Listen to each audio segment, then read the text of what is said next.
I have not. Actually, I haven't had time recently, but I definitely have stuff on my list that I'm gonna try and watch. Yeah. Yeah. I don't have time to watch things that much. Yeah. But you and Kendall read, so I can read. yeah. Because I can read those comics Wherever. so fucking fast. And you can read it wherever, yeah. I don't have to like sit behind a phone and like watch. I love animation. I love the fact that everyone's drawing, like all those scenes we see are drawn out. Yeah. But at the same time, I just don't have the time anymore currently to be like, let's sit down and watch like these episodes of One Piece or Naruto. And they just take longer to produce, so like the manga would be done faster. Yeah, I was gonna say I'm that guy that I'm like, I need to know what is going on now. So where's the most current chapter? Find me that most current chapter. Luckily with me and anime, I'm so behind on shit. Like they're already done, so I could just watch them all now. But you're that guy that's like, I'm going to take my 1 year break and I'm just going to power through all everything. Yeah, that's cool. But there's actually I don't know if you've seen it. This is how I got into it, but it was called Record of Ragnarok. It's on Netflix. I haven't seen that. It's people complain about like the fighting animations in it. Why is it just like old? It's new, right? It's new. So there's just like old school fighting style. It's just sloppy. It seems like the capture, like you know how like Naruto captures a lot of like fight. Yeah, that makes it beautiful. And then you have like the Dragon Ball Z where it's like just a bunch of sparks everywhere. Yeah, kind of like, oh my god, I can't see how they're fighting because they're going so fast. Yeah, they're clashing in like these different instant areas. Yeah. But for this one, I don't know. I never paid attention too hard on the fight. Like, I like the concepts of this show. Okay. So and this may tie into our potential topic if we have one. But so Record of Ragnarok, I'm going to just throw a little plot summary on there. So every 1,000 years, all the gods of every pantheon, so like Buddhists, Shintos, like Greek, Norse, they all gather up together. And they decide if humanity should live for another 1,000 years. Oh shit! So they vote on it. Yeah, and this last review, it was nearly unanimous that they wanted to just wipe out the human race. God damn. Except for like 3 gods, and it was like Hercules, Buddha, and one other. I think it might have been the main character, Brunhilde, which is like she's Norse, right? Okay. Norse mythological Valkyrie. And so she finds a loophole in like their universal Bible. We'll call it universal Bible. Okay. But there's a thing called Ragnarok where you can challenge the gods in a bout among 13 fighters, individuals, right? 1v1 kind of things. And if they win, the humans get to live. They get to live those 1,000 years that so far they're about to get wiped out for the next vote. And so they're literally pitted to the death. And I mean, they use a lot of different. So like the battlegrounds that they use is Valhalla.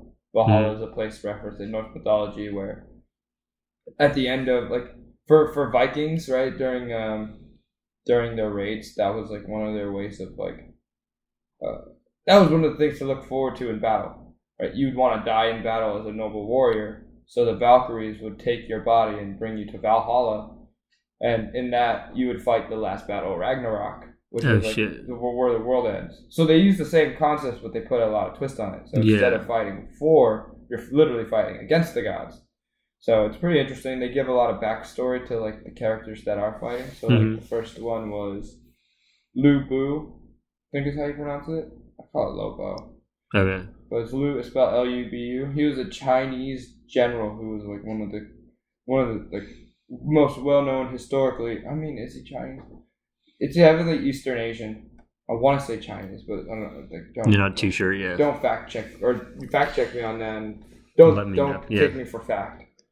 But he was like in the concept of this show, he was the strongest warrior in the world in history.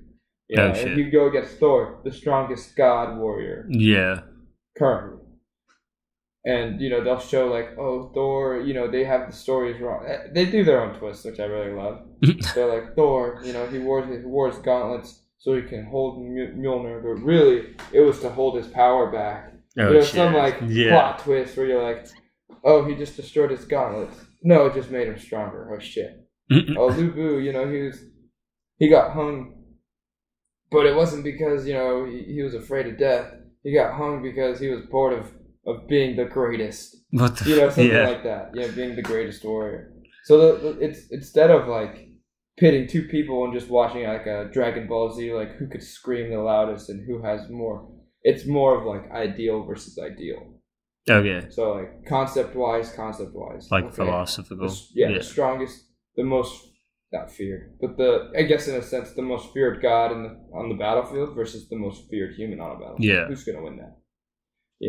The next one is like the second battle was, the first god of Olympus, right? He's not the first. He's actually the youngest out of the children of Olympus. But he was like the all father of Greek mythology versus like Adam from Adam and Eve, like the first human ever born.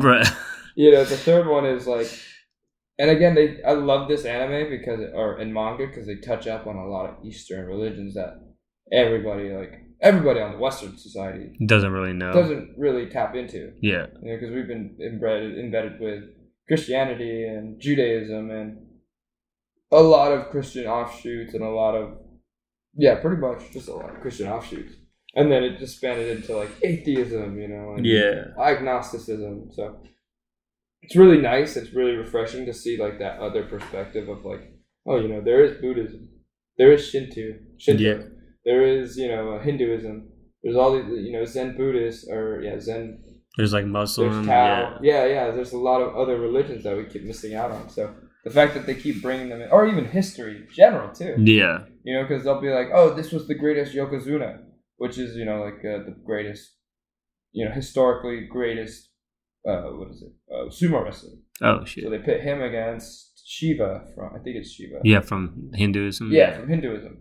They'll do Jack the Ripper versus Hercules. Oh shit! And like the ideas, like I guess hashtag spoilers, but I don't tell much about it, but it's just beautiful how they do it, at least writing style, because it's the concept of it's like Jack the Ripper versus Hercules. It's the world's most feared, gruesome, like hated criminal that never got caught versus the guy who is the most respected among gods and humans. Yeah. They deal with those concepts, and I do enjoy it a lot.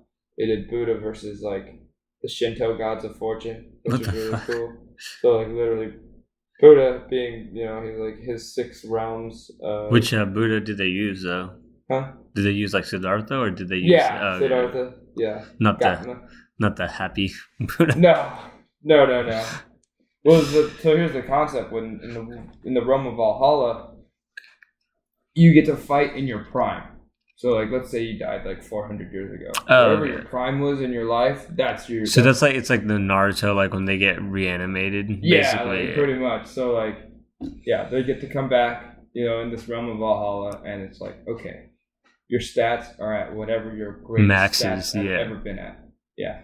Not quite max. Well, like your max, your personal max, yeah. So like, let's say, at 27, your stats were the best. So you're 27. Yeah. When you enter Valhalla, the battleground. Damn. So, does everyone who's like already passed away, they come back for this like fight? Is that how it goes? So again, Lu Bu was back in the early. Yeah. I don't want to throw a number because I'm probably gonna be wrong. Yeah, but like years ago. Way before. Like definitely AD, probably like around the I would say post 1500s. Oh shit. I don't know. It's hard for me to remember. But like, he already died in that lifetime. Now he's in Valhalla, and if you die in Valhalla, then you're done. You don't exist anymore. Shit. Like people will remember you. But so what happens if you win? So, like, let's say, it's a bout of 13 fighters, so it's, like, best of 13, or best of, so first to 7 wins. Oh, okay. Right. So, in the first fight, right, Lu Bu, I'm going to spoil this, but he loses, right, he dies, and the Valkyrie he's with, they get paired with a Valkyrie so they can take on the gods. Oh, okay.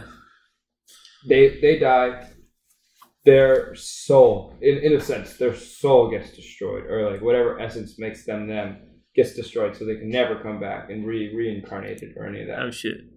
So that's like the price you pay.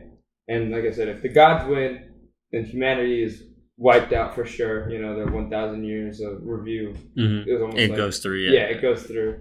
And if humans win, then they get another 1,000 years. Okay.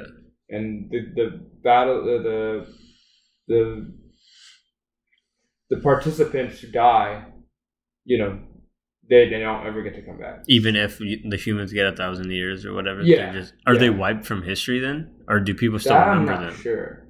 See, that I'm not sure. They haven't covered that. Maybe I overlooked, but Okay.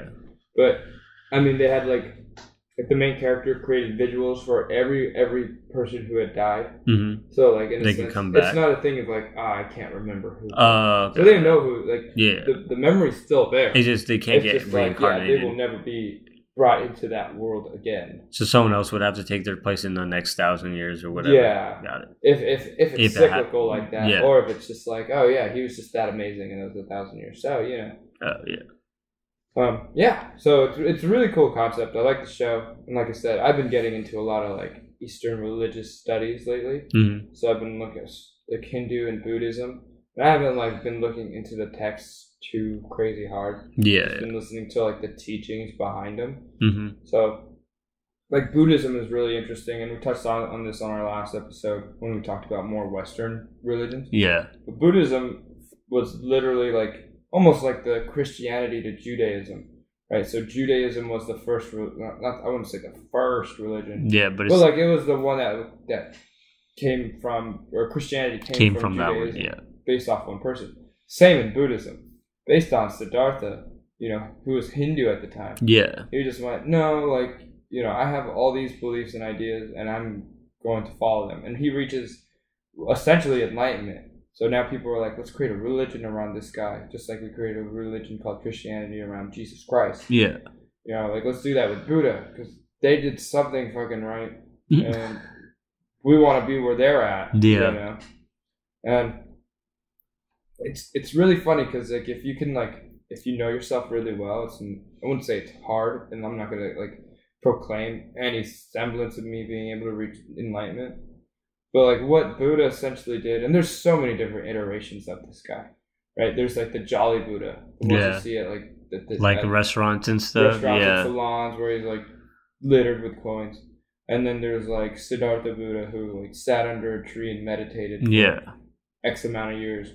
And then there's like the stories that Buddha, you know, of Buddha like walking his paths, his realms, and you know, literally like just engulfing himself in suffering, starving himself to become the Jolly Buddha, you know, to eventually become the Jolly Buddha, you know. And I think all three of those are all metaphoric to a certain degree, mm-hmm. and have truth to it into a lot of degrees. So like the whole like, you know, Buddha suffered for X amount of years before he became Jolly Buddha, like that makes sense. That kind of makes sense in the world. Yeah. You know, like before I can reach pure true happiness, like I don't want to say you're gonna suffer or you have to suffer, but there's gotta be suffering. Yeah. No matter what you do. Whether you gotta have the lows before you have the highs. Yeah, before you exactly, like how does a roller coaster go up without the lows? Or how do you get the thrill of going down without going up? Buddha was an interesting character that they've been able to capture so many different perspectives based on one person. You know, like again, there's a story of him literally sitting under a tree for X amount of years. Yeah. Yeah, he's been in this like, you know, he's been through the realms. So I'm guessing that's a spiritual, mm-hmm. you know, metaphoric reference of like he's been sitting. Yeah, as he sat under the tree, he's been like suffering in that regard of avoiding temptation and mm-hmm. avoiding all these influences that are negative, literally cutting everything out of his life that is unnecessary. By doing so, you know, he reached enlightenment. And so I've been listening to a guy named Alan Watt, who back in the 1900s, you know, which isn't too long ago, less than 100 years ago, he would try and bring some light to Eastern teachings because they were so insightful. Yeah. Right. The Bible, don't get me wrong, it's good, and I'm not, you know, I was born Catholic. Again, I'm not using that as a reason to. I'm not going to badmouth any other religion, but the differences, right? For like Catholicism, Christianity, Judaism, like there's a lot of tradition, and there's that. That's not to say that there isn't tradition in Buddhism, Yeah. but it's very less community oriented and more individual, self-reflective. So it's like, oh, like stop trying. I've been saying that pretty often, and it kind of annoys people. Like, because I guess it's a Yoda thing. Yeah, like don't try, just do. Just do. Yeah. But it makes perfect sense. Like the moment you put try in there, like you're giving yourself an out in a way. You're giving yourself, that excuse for failing. And I say it all the time. I'm gonna try my best. Like, but if I just change that word to do, like, would that change something? Maybe mentally. Yeah. I mean, maybe like psychologically. Yeah. I'm like, I will do my best, and if it doesn't work out, it doesn't work out. Yeah. It wasn't meant to be. Yeah, I mean, I've definitely taken like classes where we talked about Eastern religions, and from like the little I know, I feel like Buddhism is a lot more like self-reflection and like kind of finding inner peace more so. Yeah. Whereas like some other religions might just be like, like follow these rules because like God gave them to us, kind of thing. Yeah. That was the beautiful thing that I've been understanding, or again, to my current knowledge about Buddha, was that it was a thing of like, I don't have, or there's a quote, it was like, what did you gain from meditation?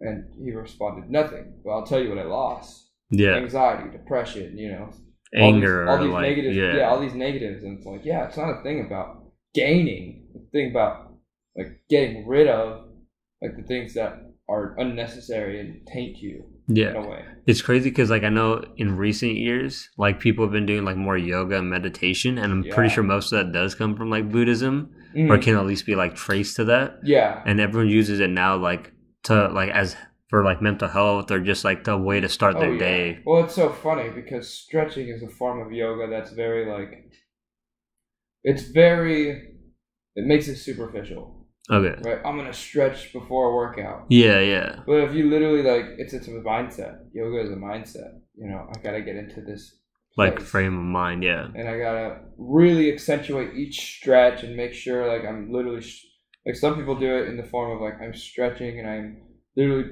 contorting myself to exercise those negatives out of my head. Yeah. Some people just stretch just to loosen up their muscles.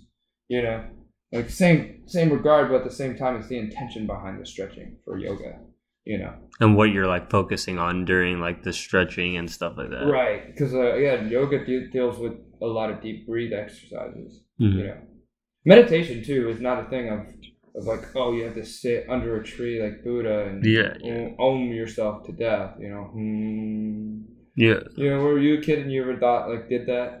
Oh, let's meditate. Someone say meditate, and you literally go into like a crossed legs. Oh yeah. Fingers touching each other, position like your index and middle finger, or your thumb and your middle finger, thumb and index are touching. That's not meditation. I mean, that could be a form. Yeah. Meditation again is a mindset. Is what really it comes. Is what a lot of the things I'm starting to take out of like what I've been listening to and reading up on. It's like meditation could be just like whatever form of therapy is best for you, that is healthy, and that'll get you to a clearer, conscious mindset.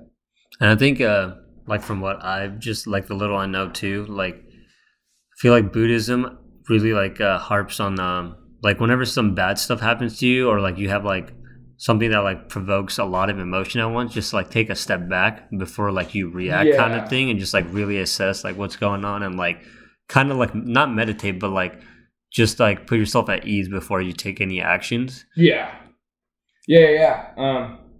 I've actually been really working on that, especially at the bar. Shit happens all the time, and for me, I don't react. Yeah. I hold it back till I can like, because again, in that bar scene, you don't have time to think about it. Yeah. So if you react based on your first instinct and emotion, it could bite you on the ass. There's like a quote that says, don't make long-term decisions based on short-term like emotions or something. And it's like so true. Like you just make things so much worse instead of just like taking a step back or like breathing and like chilling out. There's that other one too where it's like, and it's along the same lines, but it's I forgot it now. I hate when I do that. It had it literally like 10 seconds ago. It was it dealt with the same thing. It was like, oh, don't get if if something upsets you, or if you can hold this anger for X amount of days, or you shouldn't, then you should never have to worry about it. Like, oh, that was it. It was like, oh, if this thing would bother you in 5 years, if this thing doesn't bother you in 5 years, it's not important. Then it's not important. Yeah. For it to bother you in these next whatever time period. I think it's like 10 minutes or whatever. Same thing. And it gets really hard sometimes because I had an interaction with a coworker once that was not amazing. It's very confrontational. I'm not a confrontational person. Yeah. But I'm also not going to back down. You know what I mean? Like, I'm not going to just like roll over and take it like a bitch kind of thing. Yeah. But at the same time, it's a respect thing for myself in that regard. But I also want to respect everybody else. I'm not doing it to be an asshole. But I know where I need to stand my ground. I know when I need to, step back from it. And in this scenario, I tried doing, that practice of, I literally had to explain it to the guy. Because he was like, "Are you mad at me?" And I'm like, "You need to stop talking to me right now." Yeah. Because I don't have enough time to formulate what I want to say, or I don't want to my thoughts aren't all there yet because I'm working. So I don't want to come to this let's just finish up our job. I'll come back to it tomorrow, and I guarantee you, the next time I see you, I won't be pissed off. Yeah. Let me just deal with this on my own. And he's like, "No, just talk it out now." I'm like, "No, because I'm either gonna say something I don't mean, or I'm going to react in a way that's going to disappoint myself because I didn't mean that reaction." And he kept badgering me. And, I just was like, no, I'm not doing this. I'm not going to stoop to that. That might work for you, and it doesn't seem like it did. Yeah. I'm not saying he has a lot of problems and I don't. But, he had some things going on. But at the same time, again, I don't do that comparison. But for me, I literally told him how I handle it. I'm like, you're going to have to accept the fact that I'm not going to just kiss and make up with you on the spot because I'm not in that mood. Yeah. I want to understand what happened. I want to contemplate, internalize, and reflect on what just happened. That way, when I come back to it, I knew, what the best response was. So when it happens again, I'll have a quicker response for you. Yeah. You have your own process and you don't want to be rushed into doing someone else's. Exactly. I'm not going to, you can't force me into your box of just so you can feel gratified that, oh, he isn't mad at me. Yeah. Because that never works. Yeah. Where you're like, are you still mad at me? No. But you have the tone now. You have that tone. No. But why are you talking like that? I'm not. Okay. Yeah. Your words don't match your tone. So I'm not going to play that game and be like, no, I'm not mad. And then it starts bubbling over. I'm going to tell you straight up. Yeah. I'm pretty upset right now. So leave me alone. Let me internalize it and see why I was upset. Let me figure out why everything is what it is for me. And then that way I learn about myself. And I learned how to avoid this situation because apparently we got into a situation I didn't want to be in. Yeah. So let me deal with it on my own. You deal with whatever part you need to deal with. And then we'll come together if we have to. Yeah, exactly. And I was like, I guarantee you the next time I see you, that will be good, yeah. It won't be a thing of I won't be passive aggressive anything. It'll be a fresh new day. And I told him that. And it happened. And he still had issues with me because he was the one who couldn't deal with whatever he was dealing with, or he didn't take the time to. And it didn't bother me. I forgave him. I forgave myself, and I moved on. Yeah. Kind of it's not off topic, but more on Buddhism and stuff. I know you were saying there's different kinds of Buddhism or Zen Buddhism and stuff. Is it similar to how Christianity has a bunch of different branches, or is it what are the little nuances that separate?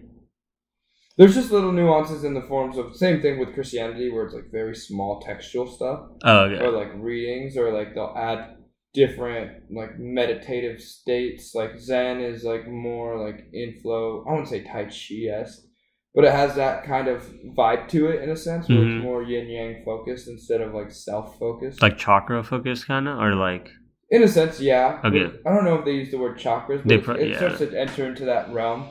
In Buddhism, it's more literally just it's more practical, I would say. Okay. Or it's what's a good example? Or it's I guess more of the parables of Jesus, right, in the New Testament. Yeah. And Zen is more the whole Bible complete.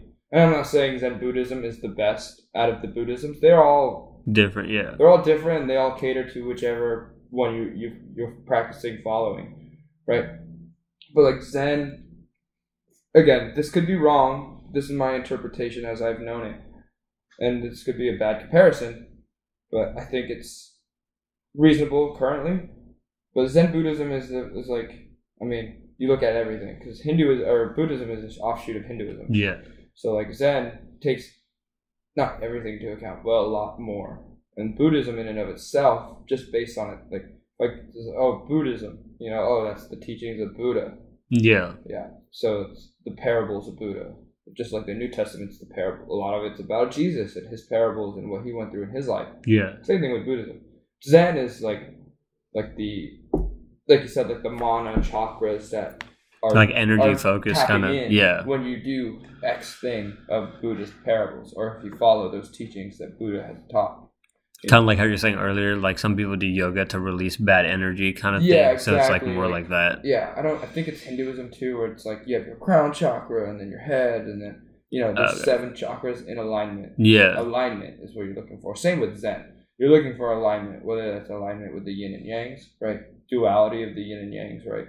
You got your masculine yang, like masculine black. I think it's black. Yeah. If you look at a yin and yang, there's actually a word for it, and I know for the whole completion of a yin and yang, but we'll just call it that. So yeah, you want it's more of an alignment thing. It takes it to a more spiritual realm, I would say. Buddhism in and of itself is like more of a practical. Like you are a human on Earth. Mm-hmm. You doing X, Y, and Z, and it's not don't do what Buddha does, but learn from what Buddha did to get to where he got. Yeah. In that regard. So okay, Buddha sat under a tree for 40 years. You don't have to necessarily sit under that same tree. You don't have to sit under that same and meditate as Buddha did, but like learn from his experiences. He walked around and he saw the good and bad in everybody. Yeah. And didn't choose good in everybody because that was never practical. He chose what he saw. His tone is picking up. And they didn't I don't know if they called it soul. I guess they called it karma, right? Action. Yeah. So karma just literally means, in translation, is action. Right? I think I made a comment on this the other day. But karma is action.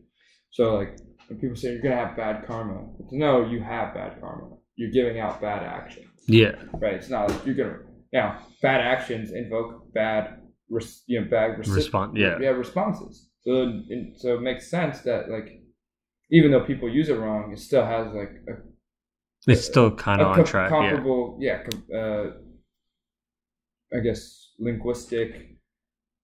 Like it's still correlated. Yeah, you know what I mean. Like, you're gonna have bad karma. No. You've been acting with bad action. Yeah. So you're gonna get bad responses in return. Yeah. This is how it goes. I mean, it's pretty interesting too because they deal a lot with, without even using those words, but like vibrations, right? Because everything is frequency. Yeah.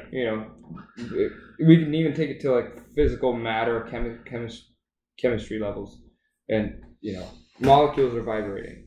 Even solid material vibrates. Yeah. Even if you don't see it. Yeah. They're just so condensed and they vibrate so quick and small. They make such that you can't phase through it. Unlike water, where it's more fluid, literally fluid, and like there's less molecules, they're not as condensed, so you can put your hand in the fluids. Yeah. And then air, it just floats around us, even less, So in that world, they take that to that spirit realm of like everybody is a vibration kind of thing. Yeah. I think because I know like how Buddhism's kind of an offshoot from Hinduism and stuff, but I always thought like Hinduism had so much stuff in common with like Greek mythology because they have like different gods for like they water, had 1,000 plus gods that they had. Yeah, Hinduism was really cool. I enjoy that. I mean, their whole concept of reincarnation is really interesting. Yeah. I think they're one of the first religions that did the reincarnation, like at least that way. Yeah. Yeah. Oh yeah.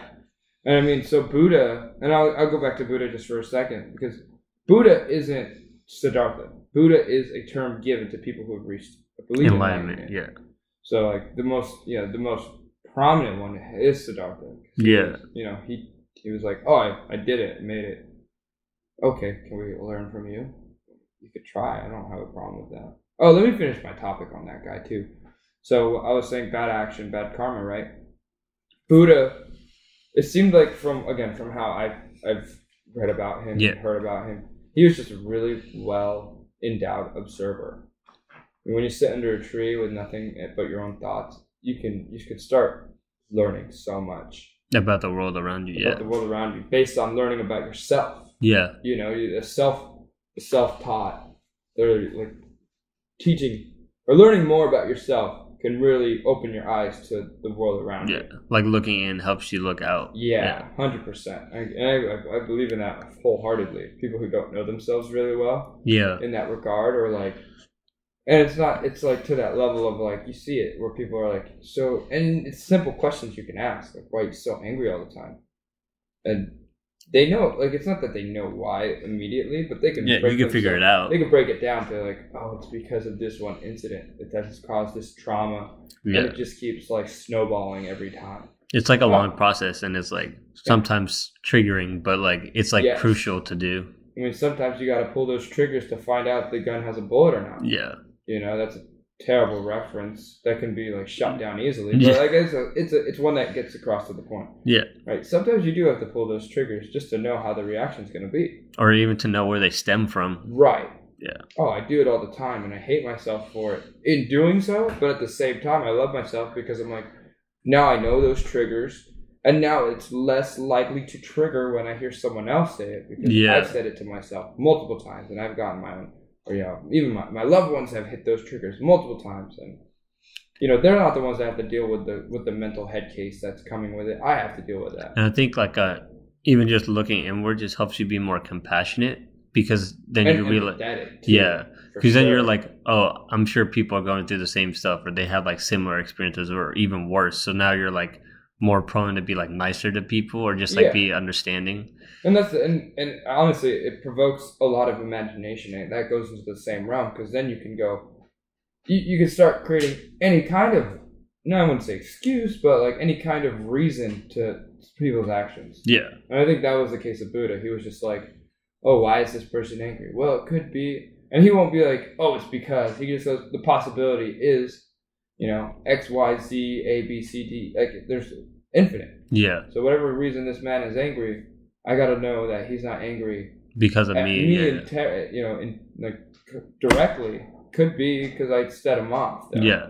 You know, like you could have been the last trigger, or like the last straw. Exactly. Or exactly. I could have been just that one person that just been wrong place, wrong time. Yeah. Had to take the brunt of this guy's anger. But there's a bunch of things that were stacking previous to it, and exactly. So for Buddha, you know, it becomes a thing of like, I can observe and see that this guy's, you know, karmic decision making, right? His actions that, well, it doesn't match his tone. It doesn't match the way he's looking at me. It doesn't match, you know, the way I'm seeing him with my own eyes right now. Yeah. You know, so he says he's gonna give me $100, but that's not what his tone is telling me.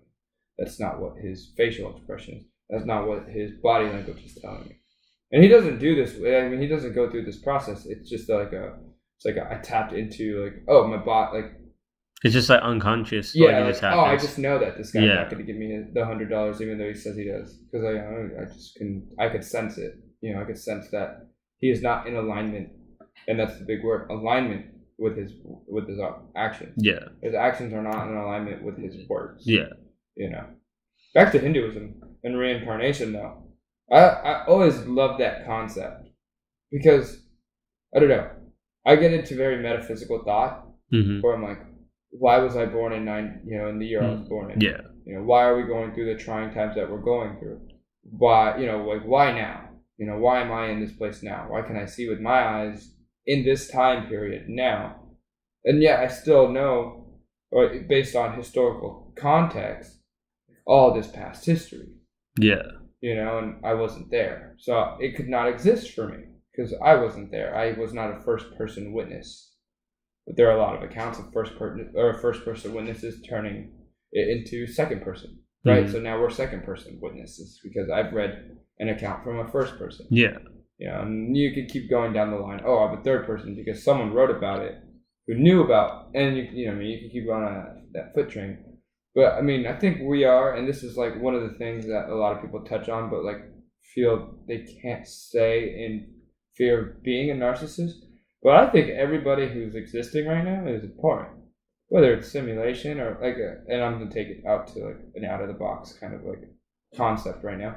But if this world was simulated, or if it wasn't, like who's to say? And why not that everybody that, at least in my world, you know, when I see people, they're not important. You know what I mean? Yeah. So I know that Austin exists right now. I know that Kendall exists, but you just don't see them. I don't see them. They still exist because consciously. Yeah, and even if something happened to them, it would still affect you now, even if you don't see them. Right. So they're still important in that sense. Yeah. I thought about that too. Again, I get into such reflection because of what I listen to now. But I was like, yo, like when people die that you know or love, or you have those thoughts of like, what if, you know, this person got hurt? Yeah. Honestly, I feel not physical pain where I'm like, ow, ow, ow, but like my body reacts a certain way. Yeah. And I'm like, why is that the case? And I'm like, oh, it's because I've told this person or they've gotten to know this part of me that not a lot of people know.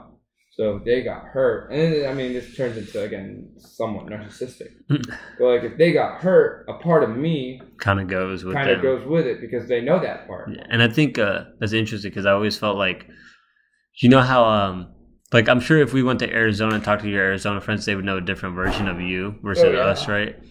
And always like same thing, like at your funeral, everyone knows a different version of you, or like at your wedding or something, everyone knows a different version of you. So all those stories that people talk about you is like what encompasses like somewhat of who you were. Yeah, one instance in time. So it definitely makes sense. Like you feeling like a part of you is gone when someone else is gone. Yeah. Yeah. Or even like and that's like maybe that's just tapping into like empathy. Yeah, I know for sure it's bigger when it's like relatives and stuff. Because, like, it is kind of like a part of you is gone. Yeah. And depending on how close you are with your friends, I can see it, too. Oh, yeah, for sure. But reincarnation, again, back to reincarnation, it's such an interesting thing. It makes everyone seem like they don't matter, but they do. You know what I mean? Yeah, but you don't... I'm not too familiar with, like, the Hinduism reincarnation, so I don't know if you're exactly reincarnated, like... as a human or anything. You could be like reincarnated as anything, right? I think it dealt with the karmic belief as well. And you know, you hear when I was in grade school and middle school, they kind of joking like, oh, if you die you'll be reincarnated as a fly or a cat or something like that. There's some truth to it. But at the same time, no one's 100% knows, Yeah, because who can tell me they've been reincarnated and give me proof? Yeah. You know, but the idea of it is really beautiful. It's almost like the Bible's 10 Commandments, but set in one word. Yeah. Right? Reincarnate. Oh, you want to reincarnate into a better life?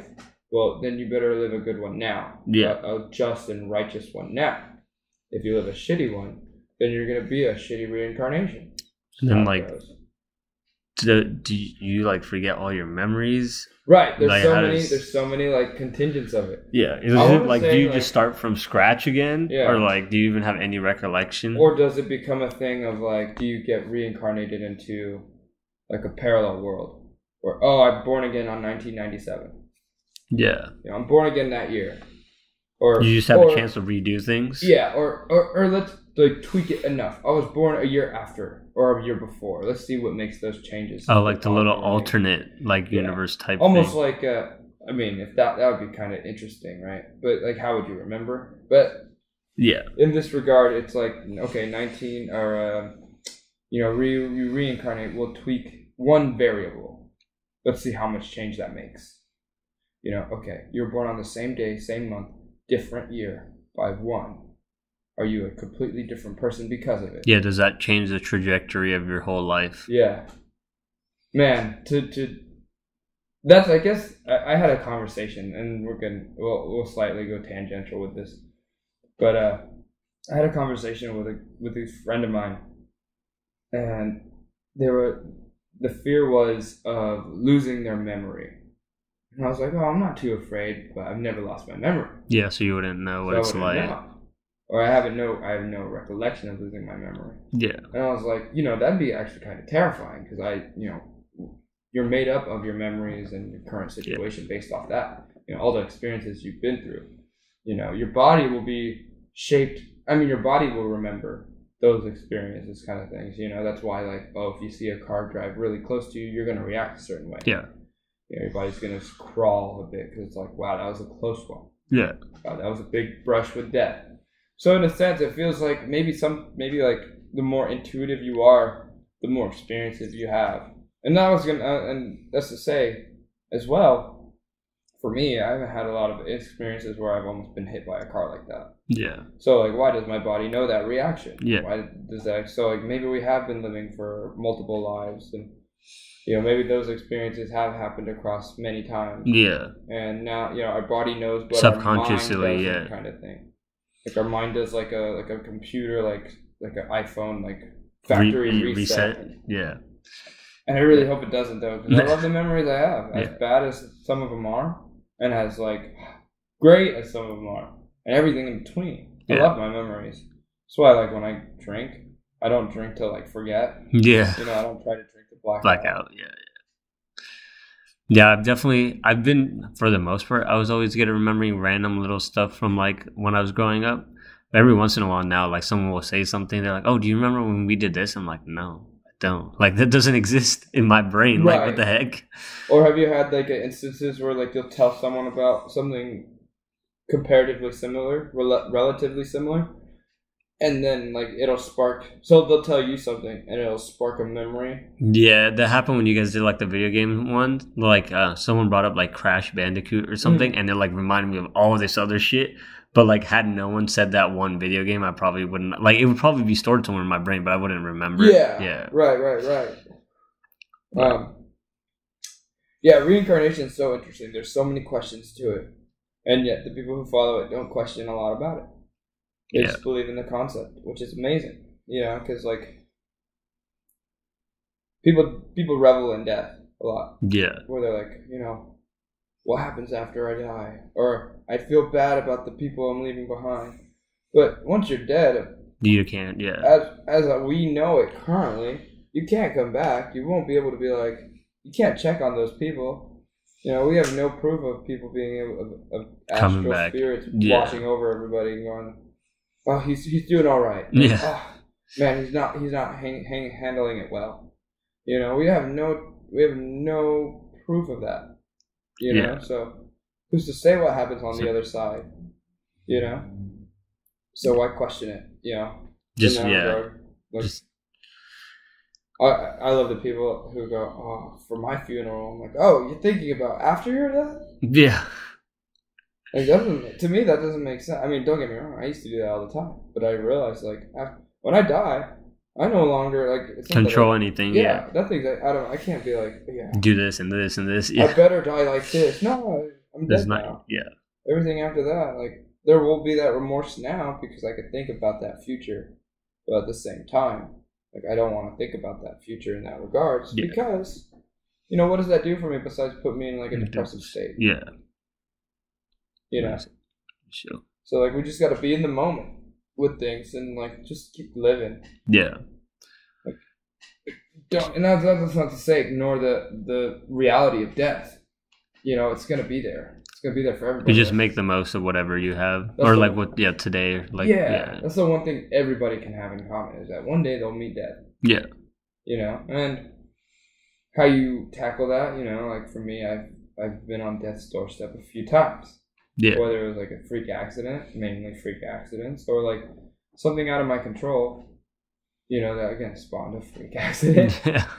But, you know, I've been on that like cusp where I'm like, wow, I could have died or I should be dead now.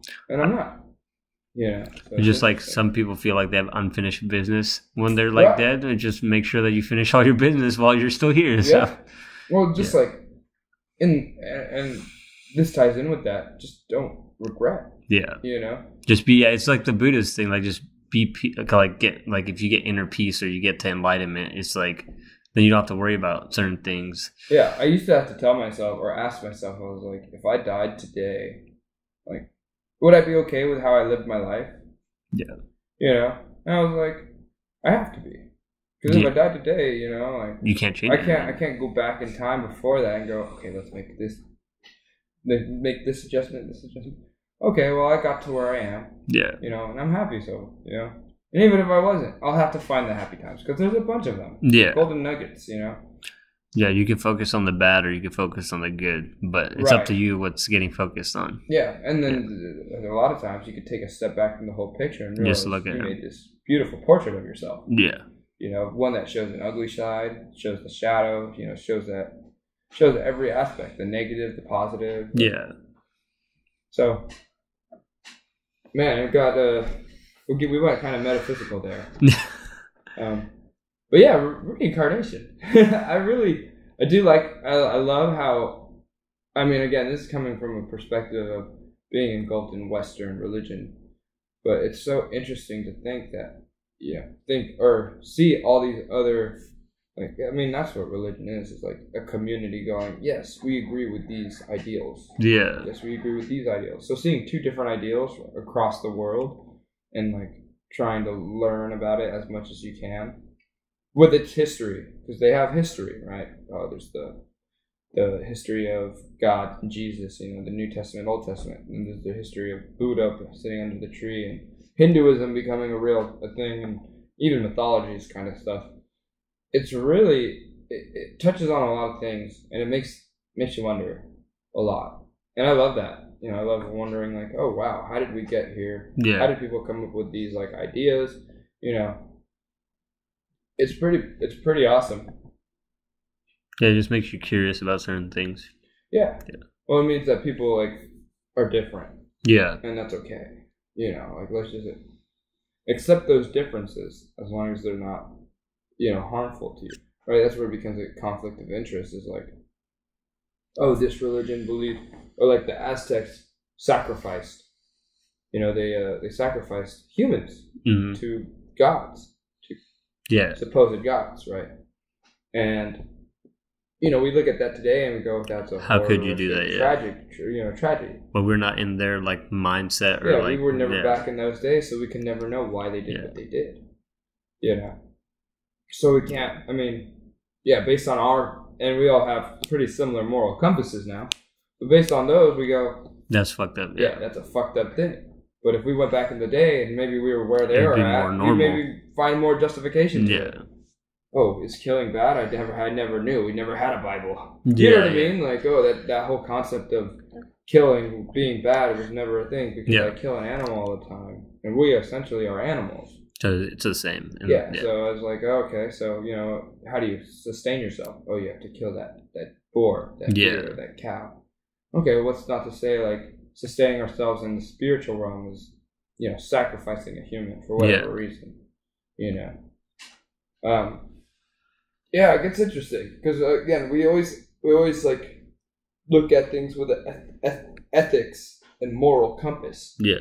You know, and our compass is like out of whack because of it. And, you know, oh man, that cult was terrible.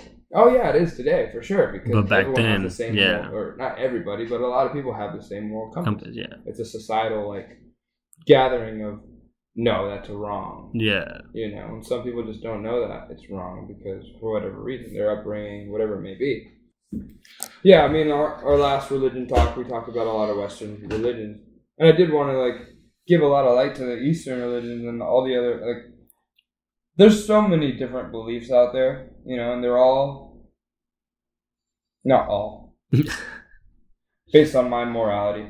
A lot of them are not in the wrong headspace, and a lot of them touch on the same topic. Yeah, just do it different. They go about it differently. Yeah. It's really interesting to see the comparisons of, the compare and contrasts, as you will.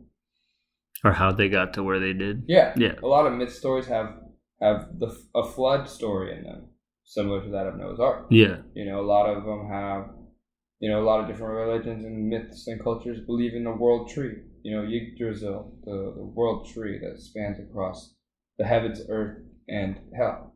You know, so it's interesting that across the world we have a lot of similarities in these religious beliefs and cultural beliefs and mythological, you know, tellings. On that note, you know, I wouldn't say, because I wouldn't find myself to be a religious person to say. I just really like to study what they have to say. Yeah. It teaches a lot about the history behind everything. You know, the mindset of people, the psychology, oh, these people believe in this, and different outlooks. Yeah, and then again, it's a spectrum of that in and of itself. Some people claim Christian, don't act Christian, based on their Christian teachings. Some people claim Buddhism, but don't act Buddhist. Yeah. They just have that as their like identity title, But that's not to say like I accept people for what they do and what they are for the most part. Again, as long as it becomes a morality thing, as long as it pertains within my moral understandings. Yeah. I won't have problems. But once you break that threshold, then that's when problems occur, right? That's the chaos of things. Oh, now we're in this chaotic state, where you have done something that I'm not normalized with, and I can't agree with it. Yeah. So now we have to go into confrontations. I'm really glad we got to do this episode and talk about Eastern cultures and religions, because especially in this Western world, even today they don't get touched up on as much. Yeah. They do in small snippets of like motivation. It's still like very like unknown or like Yeah.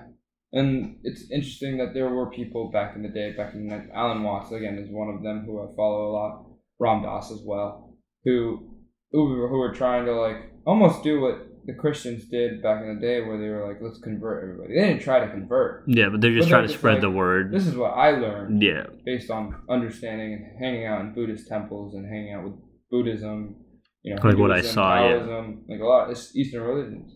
They got a lot of things I enjoy, so I want to share it with you guys, because I'm in a great place, if not like physically, definitely mentally. Kind of thing. Yeah. On that note, I hope everybody has a good mental, reflective, beautiful day. Yeah. And be the person you are. Be good. Be in track with your moral compass. Hopefully, be aligned. Pointing north with everybody else's, or hopefully it's pointing in the right direction for at least you.